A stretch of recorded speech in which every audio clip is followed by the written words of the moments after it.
കൂട്ടുകാർക്ക് ശുഭരാത്രി നടന്നുകൊണ്ട് നമുക്ക് സേതുവിന്റെ പല്ലുവിയുടെയും നാളത്തെ നല്ലൊരു പ്രൊമോ വിശേഷം കേട്ടാലോ. അങ്ങനെ നാളത്തെ വിശേഷം നമ്മൾ കാണുന്നേ ഇന്ദ്രൻ വിശ്വത്തെ വെച്ചൊരു കളി കളിക്കാൻ തന്നെ തീരുമാനിക്കുകയാണ്. അപ്പൊ വിശ്വവും പാറുവും തമ്മിൽ കല്യാണം നടക്കും എന്നുള്ള കാര്യം ഉറപ്പായി. അങ്ങനെയാണെങ്കിൽ അവരെ വെച്ചൊരു കളി കളിക്കണം. പല്ലവിയെ താർക്കാനായിട്ടുള്ള ഏറ്റവും നല്ല മാർഗം എന്ന് പറഞ്ഞാൽ വിശ്വവും പാറുവാണ്. പാറുവിന്റെ ജീവിതം അല്ലെങ്കിൽ ജീവൻ നഷ്ടപ്പെടുമെന്ന് അറിഞ്ഞു കഴിഞ്ഞിട്ടുണ്ടെങ്കിൽ എന്ത് കോംപ്രമൈസിനും പല്ലവി തയ്യാറാകും. അതുകൊണ്ട് അവരെ തമ്മിൽ വിശ്വവും പാറുവും തമ്മിൽ ഒന്നിക്കണം. അതിന് വേണ്ടിയിട്ടാണ് തന്ത്രപരമായിട്ട് വിശ്വത്തെ വീട്ടിലേക്ക് കൂട്ടിക്കൊണ്ടു വന്നത്. പക്ഷെ വിശ്വത്തിനൊന്നും അറിയുന്നുണ്ടായിരുന്നില്ല ഈ പറയുന്ന ഇന്ദ്രൻ തന്റെ പാറുവിന്റെ കല്യാണം എന്നുള്ള കാര്യം അറിഞ്ഞെന്നുള്ള കാര്യമൊന്നും അറിയത്തുണ്ടായിരുന്നില്ല. പിന്നീട് ഇന്ദ്രൻ നേരെ പോകുന്ന കാട്ടൂര വക്കീലിനെ കാണാനായിട്ടാണ്. അങ്ങനെ വക്കീലിനെ കണ്ടതിന് ശേഷം പാറുവിന്റെ വിശ്വത്തിനും കാര്യമൊക്കെ പറയണം. ഇത് കേട്ട് കഴിഞ്ഞപ്പോ വക്കീല് പറഞ്ഞു, അവര് തമ്മിൽ വിവാഹിതരായ നമുക്ക് എന്താ ഗുണം ഇന്ദ്രാന്ന് ചോദിക്കണം. ഗുണവോ? അത് പിന്നെ ഞാൻ പ്രത്യേകിച്ച് പറയേണ്ട കാര്യമുണ്ടോ? ഈ അവസാന നിമിഷത്തില് ഇങ്ങനൊരു കാര്യം സംഭവിച്ചിട്ടുണ്ടെങ്കിൽ അത് എനിക്കാ ഗുണം ചെയ്യുന്ന പറയണം. അല്ല നിനക്കെന്താ ഗുണം ചെയ്യുന്നേ? ഇത് വെച്ചൊരു കളി കളിക്കാൻ വെക്കില്ല നമുക്കെന്ന് പറയണം. കളി കളിക്കാനോ? അതെ, എനിക്ക് ഡിവോഴ്സ് കിട്ടാതിരിക്കാൻ പറ്റുള്ള അവസാനത്തെ കളിയാ എന്ന് പറയണം. പല്ലവിയായിട്ടുള്ള ഡിവോഴ്സ് ഉടനെ തന്നെ കിട്ടും. അത് പാടില്ല എന്ന് പറയണം. പല്ലവിയെ കൊണ്ട് കേസ് പിൻവലിപ്പിക്കും എന്തെങ്കിലും ചെയ്യണമെന്ന് പറയാം. ഞാൻ നോക്കിയിട്ട് അതാണ് ഏറ്റവും നല്ല മാർഗം എന്ന് പറയാം. അത് വല്ലതും നടക്കുമോ? പിന്നെ അനിയത്തിയുടെ ജീവൻ പോകുന്നതായിട്ടുണ്ടെങ്കിൽ പല്ലവി സമ്മതിക്കാതിരിക്കില്ല. പല്ലവി സമ്മതിക്കുക തന്നെ ചെയ്യുമെന്ന് പറയണം. അതിനു വേണ്ടിയിട്ടുള്ള കളികൾ ഞാൻ തുടങ്ങിക്കഴിഞ്ഞു. വിശ്വത്തെ ഞാൻ അടിച്ചു പുറത്താക്കിയതാ. പക്ഷെ ഞാൻ അവനെ തിരികെ കൊണ്ടുവന്നു കഴിഞ്ഞു. കണ്ടു, അധികം വൈകാതെ തന്നെ ഞാൻ ആ കളികൾ തുടങ്ങുമെന്ന് പറയണം.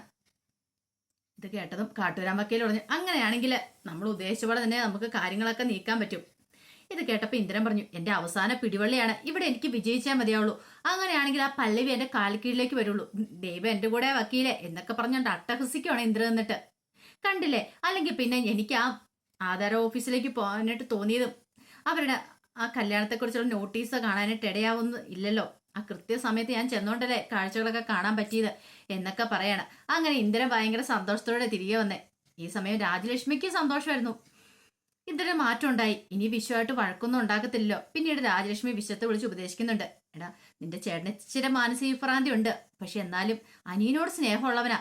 നിന്നെപ്പോലും ഒരു കാരണവശാലും ചതിക്കില്ല. കണ്ടില്ലേ, നീ 2 ദിവസം പുറത്തായി കഴിഞ്ഞപ്പോഴത്തേനും അവൻ എത്രമാത്രം മാനസിക വിഷമായെന്ന്. നിന്നെ തിരികെ വീട്ടിലേക്ക് വിളിച്ച് കയറ്റിയില്ലേ, അതാടാ കൂടപ്പുറപ്പ് സ്നേഹം. പക്ഷെ നിനക്കതില്ലാതെ പോയി. നീ ആ പല്ലവിക്ക് വേണ്ടിയിട്ട് നിന്റെ ചേട്ടനെ ഒറ്റി കൊടുത്തില്ല എന്നൊക്കെ ചോദിക്കുക. വിശ്വം പറഞ്ഞു, അത് പിന്നെ അമ്മ ഞാൻ ഏട്ടാ നല്ലൊരു ജീവിതം കിട്ടാൻ വേണ്ടിയിട്ടല്ലേ അങ്ങനെയൊക്കെ ചെയ്തേ. ഒരു കാരണവശാലും ഏട്ടൻ ജീവൻ നശിച്ചു പോരുത്. ഏട്ടനെ ചികിത്സിക്കണം, ചികിത്സിച്ച അസുഖങ്ങളൊക്കെ മാറ്റിയെടുക്കണം. അതിനു വേണ്ടിട്ടാമെന്ന് പറയണം. ഇത് കേട്ട് കഴിഞ്ഞപ്പോ രാജലക്ഷ്മി പറഞ്ഞു, എന്തൊക്കെ തന്നെയാണെങ്കിലും നീ നിന്റെ ചേട്ടനെ ഒറ്റിയതല്ലേ, അത് ഒട്ടും ശരിയായില്ല. അതിനുള്ള ശിക്ഷ ചേട്ടൻ തന്നെ. ഇനിയെങ്കിലും നീ മര്യാദയ്ക്കൊന്ന് ഇരിക്കാൻ നോക്ക്. ഇനി അതുപോലത്തെ ഉള്ള കൂട്ടുകെട്ടുകളൊക്കെ വിട്ടുകളാ. ആ പാറു എന്ന് പറയുന്ന പെണ്ണിന്റെ പുറകെയുള്ള നിന്റെ നടപ്പ് അങ്ങോട്ട് അവസാനിപ്പിച്ചേരെ എന്നൊക്കെ വിശ്വത്തോട് പറയണം. ഇനി അവരുമായിട്ട് ഇങ്ങനെ ഓരോ പ്രശ്നങ്ങളൊക്കെ ഉണ്ടാക്കിയിട്ടുണ്ടെങ്കിൽ നിന്റെ ചേട്ടന്റെ സ്വഭാവം അറിയാലോ. അവൻ ഇപ്പൊ ക്ഷമിച്ചെന്നൊക്കെ പറഞ്ഞ് കയറ്റിയാലും നാളെ അവന്റെ സ്വഭാവം എപ്പോഴാ മാറുന്നതെന്നും നമുക്ക് പറയാൻ പറ്റില്ല. അതോട് നോക്കിയും കണ്ട് നിന്നാ നിനക്ക് കൊള്ളാം എന്നൊക്കെ പറഞ്ഞിട്ട് വിശ്വത്തെ അങ്ങനെ ഭയങ്കരമായിട്ട് ഉപദേശിക്കുകയാണ്. പക്ഷെ വിശ്വത്തിന്റെ മനസ്സിൽ ടെൻഷനാ. നാളെയാണ് വെള്ളിയാഴ്ച, നാളെയാണ് വിവാഹം നടക്കാനായിട്ട് പോകുന്നത്. ദൈവമേ, എന്തേലും തടസ്സങ്ങൾ ഉണ്ടാവോ? അങ്ങനെ ഉണ്ടായിട്ടുണ്ട് എന്ത് ചെയ്യും? ഈ വീട്ടിലേക്ക് വിളിച്ചു കെട്ടിക്കൊണ്ട് വേണ്ട സമയത്ത് അമ്മ സ്വീകരിക്കോ? ഇപ്പൊ ഇങ്ങനെ എതിർപ്പ് പറയുന്ന അമ്മ താൻ പാവിന്റെ കൈ പിടിച്ചോണ്ട് ഇങ്ങോട്ട് കയറി വരുമ്പോ അതിന് സമ്മതിക്കോ എന്നൊരു ചിന്ത വരെ മനസ്സിലുണ്ടാവുകയാണ്. അങ്ങനെ പിറ്റേ ദിവസമായി. പിറ്റേ ദിവസം രാവിലെ എന്ത് ചെയ്യാണ്, പാറു ആകെപ്പാട് ടെൻഷനിലാണ്. പാറുവിന്റെ ടെൻഷനും കണ്ടു കഴിഞ്ഞപ്പോഴത്തേനും പല്ലു വെച്ചു, എന്താ മോളെ നിന്റെ മുഖമൊക്കെ എന്താ വല്ലായിരിക്കണെന്ന് ചോദിക്കണേ. ഒന്നുമില്ലാന്ന് പറയണ. എന്തോ കാര്യമായിട്ടുണ്ടല്ലോ. ഒന്നുമില്ലെന്ന് പറയണ. അതെ, നമുക്ക് ക്ഷേത്രത്തിൽ പോയാലോ ചേച്ചെന്ന് ചോദിക്കുക. ക്ഷേത്രത്തിൽ പോകാനാ? അതെന്താ? എനിക്കെന്തോ ക്ഷേത്രത്തിൽ പോകാനായിട്ട് തോന്നണമെന്ന് പറയാം. ആണോ? എന്നാ ശരി, നമുക്ക് പോയേക്കാന്ന് പറയാം. നീ ഇങ്ങോട്ട് വാ, നിന്റെ തലയിൽ ഞാൻ എണ്ണയൊക്കെ വെച്ചാലാന്ന് പറഞ്ഞോണ്ട് എന്ത് ചെയ്യണം, പാറുവിനെ അങ്ങോട്ട് വിളിച്ചോണ്ട് പോവാണ്. പിന്നീട് പല്ലവി തലയിൽ മുടിയാൽ എണ്ണയിലൊക്കെ വെച്ചു കൊടുത്ത ഇങ്ങനെ മസാജൊക്കെ ചെയ്ത് കൊടുക്കുകയാണ്.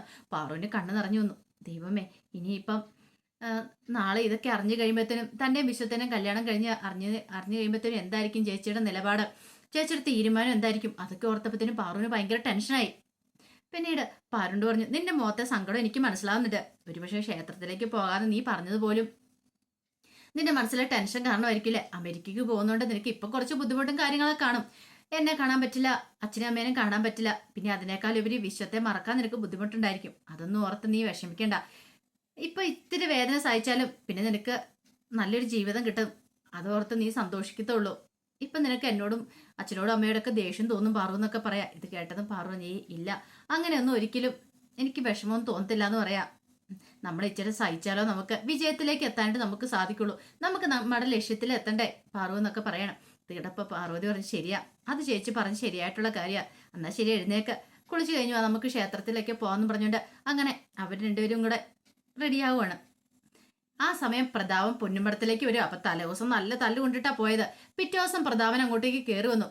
പ്രതാപനെ പൂർണ്ണമേ വിളിപ്പിച്ചായിരുന്നു. ഇവിടെ വെച്ചിട്ട് കാണണമെന്ന്, അത്യാവശ്യമായിട്ട് കാണണമെന്ന് പറയണം. അങ്ങനെ പ്രതാപം കയറി വന്നു കഴിഞ്ഞപ്പോഴത്തേനും പൂർണ്ണം പറഞ്ഞു, ഇന്നലെ നീ അടിച്ച് ഫിറ്റായിട്ടാ വന്നതല്ലേ എന്ന് ചോദിക്കണം. ഇതോട്ടും പ്രതാപം പറഞ്ഞു, അത് പിന്നെ ചേച്ചി ഇന്നലെ നീ എന്തൊക്കെയാ വിളിച്ചു പറഞ്ഞ് നിനക്ക് നല്ല ബോധം ഉണ്ടോ എന്ന് ചോദിക്കാം. അത് എന്നൊക്കെ പറഞ്ഞിങ്ങനെ പ്രതാപം നിൽക്കുകയാണ്.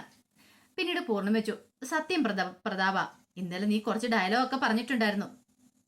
ഈ പൊന്നുമടത്തിന് വലിയൊരു ശത്രു ഉണ്ടെന്ന് പറഞ്ഞു. ആരാ ആ ശത്രു എന്ന് ചോദിക്കുകയാണ്. ഇതോടെ പ്രതാപം പറഞ്ഞു, ഞാൻ അങ്ങനെ പറഞ്ഞോ?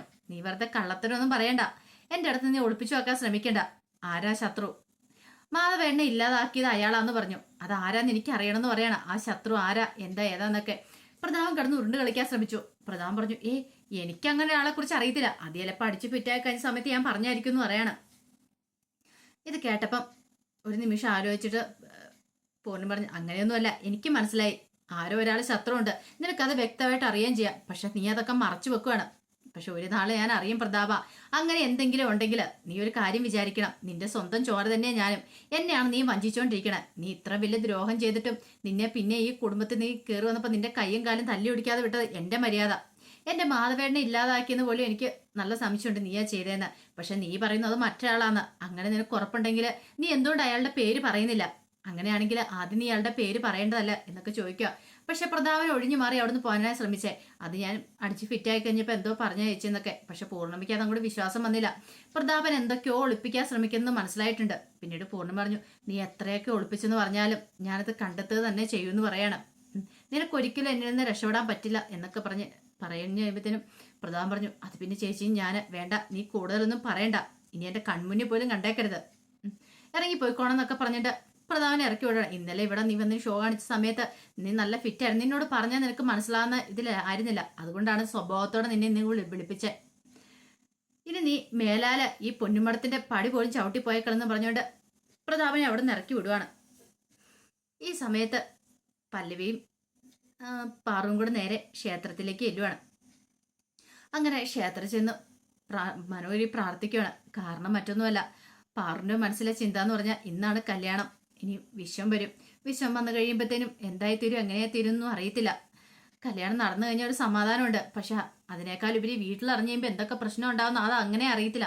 എല്ലാം കൂടെ കൂട്ടി വായിക്കുമ്പോഴത്തേനും ആവപ്പാ ടെൻഷനാണ്. അങ്ങനെ മനോഹരി കണ്ണ് നിറഞ്ഞു നിന്ന് പാറു പ്രാർത്ഥിക്കുകയാണ്. ഈ സമയത്ത് പല്ലവിയുടെ മനസ്സിലെ ടെൻഷൻ, ദൈവമേ പാറു അമേരിക്കയ്ക്ക് പോയാൽ അവൾക്കൊരു നല്ല ജീവിതം കിട്ടണേ, അവളുടെ മനസ്സിൽ വിഷമങ്ങളും വേദനകളും ഒന്നും ഉണ്ടാവില്ലെന്നും പറഞ്ഞുകൊണ്ടാണ് പല്ലവി പ്രാർത്ഥിക്കുന്നത്.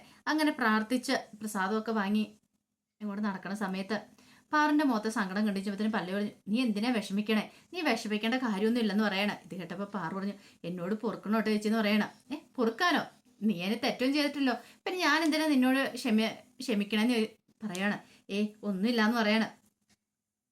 പെട്ടെന്ന് പല്ലു വെച്ചു, നിനക്ക് എന്നോട് എന്തെങ്കിലും പറയാനുണ്ടോ എന്ന് ചോദിക്കണേ. ഒന്നുമില്ല. പിന്നെന്താ, നിന്റെ മുഖത്ത് വല്ലാത്തൊരു ബുദ്ധിമുട്ടും കാര്യങ്ങളൊക്കെ ഉണ്ടല്ലോ.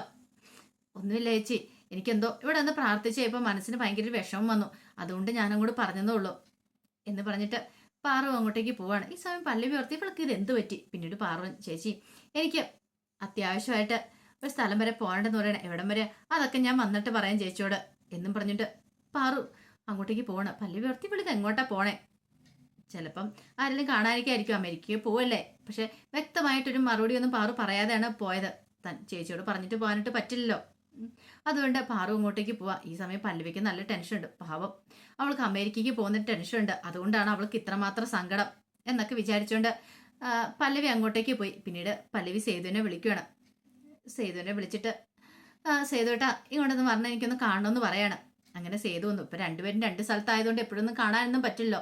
അങ്ങനെ സേതു വന്നു കഴിഞ്ഞപ്പോഴത്തേനും പല്ലവി തന്റെ മനസ്സിലുള്ള വിഷമങ്ങളൊക്കെ പറയണം. പാറു ആപ്പാടെ അസ്വസ്ഥയാണ്. അമേരിക്കയിൽ പോകുന്ന കാര്യം ഓർത്തിട്ടാന്ന് തോന്നുന്നത്. അവൾക്ക് ഒരു സമാധാനം ഇല്ല.